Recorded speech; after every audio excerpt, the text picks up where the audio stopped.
Hello ಮಕ್ಕಳೇ, ಇದು ನೋಡಿ, ಇದು ಬೇಸಿಕ್ ಇಂಟಿಗ್ರೇಷನ್ನಲ್ಲಿ ಇಂಥವೇನಾದ್ರು ಕ್ವೆಶನ್ಸ್ ಕೇಳಿದರೆ ಫಸ್ಟ್ ಆಫ್ ಆಲ್ ಇದರೊಳಗೆ ಎಲ್ಲದರೊಳಗೆ divide numerator by cos square, divide denominator by cos square. ನಿಮ್ಗೇನು ಸಿಗುತ್ತೆ? ಟ್ಯಾನ್ ಸ್ಕ್ವೇರ್ ಸಿಗುತ್ತೆ, ಟ್ಯಾನ್ ಏನಾದ್ರು ಸಿಗುತ್ತೆ. ಓಕೆನಾ?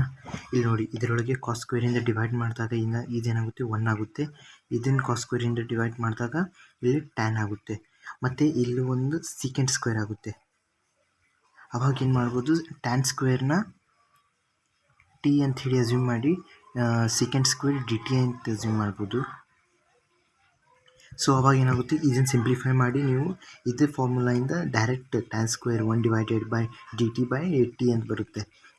ಇದನ್ನು ಮಾಡಿದಾಗ ಡಿ ಟಿ ಬೈ ಟಿ ಅಂತ ಬರುತ್ತೆ. ಇದರೊಳಗೆ ಕಾಸ್ ಸ್ಕ್ವೇರಿನ ಡಿವೈಡ್ ಮಾಡಬೇಕು ಎರಡು ಸೈಡ್. ಸೊ ಇದಾಗುತ್ತೆ, ಇಲ್ಲೇ A secant square plus B tan square ಆಗುತ್ತೆ. ಇಲ್ಲಿ ಕಾಸ್ ಸ್ಕ್ವೇರಿನ ಡಿವೈಡ್ ಮಾಡಿದಾಗ ಸೀಕೆಂಡ್ ಸ್ಕ್ವೇರ್ ಅಂತ ಬರುತ್ತೆ. ಸೊ ಇಲ್ಲೇ ನೀವು ಮತ್ತೆ ಇದೇ ಫಾರ್ಮುಲಾ ಇಲ್ಲಿ ಸಬ್ಸ್ಟಿಟ್ಯೂಟ್ ಮಾಡಿದಾಗ ಇಲ್ಲಿ ನಿಮಗೆ ಈ ಡಿ ಟಿ ಆಗುತ್ತೆ. ಇದು ಸೀಕೆಂಡ್ ಸ್ಕ್ವೇರ್ನ ಏನು ಬರಿಬೋದು? ಟ್ಯಾನ್ ಸ್ಕ್ವೇರ್ ಪ್ಲಸ್ 1 ಅಂತ ಬರಿಬೋದು. ಇದನ್ನು ಹೀಗೆ ಸಿಂಪ್ಲಿಫೈ ಮಾಡಿ, ಇದನ್ನೆಲ್ಲ ಸಿಂಪ್ಲಿಫೈ ಮಾಡಿ ತೋರಿಸ್ತೇನೆ.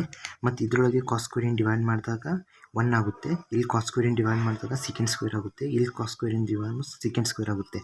ಸೀಕೆಂಡ್ ಸ್ಕ್ವೇರ್ ಎಲ್ಲೆಲ್ಲಿ ಡಿನಾಮಿನೇಟರಲ್ಲಿ ಬಂದರೆ 1 ಪ್ಲಸ್ ಟ್ಯಾನ್ ಸ್ಕ್ವೇರ್ ಅಂತ ಹಾಕಿ.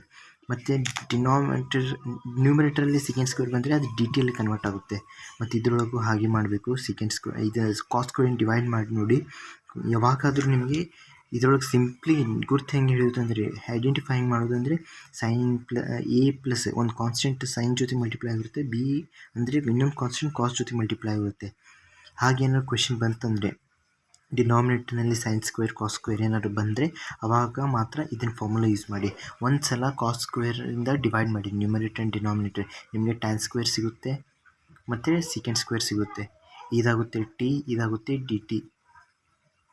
ಸೊ ಇದನ್ನೆಲ್ಲ ಸಿಂಪ್ಲಿಫೈ ಮಾಡಿದಾಗ ಇದು ಡಿ ಟಿ ಬೈ ಟಿ ಅಂತ ಹೇಳಿ ಫಾರ್ಮ್ನಾಗ ಬಂದುಬಿಡುತ್ತೆ.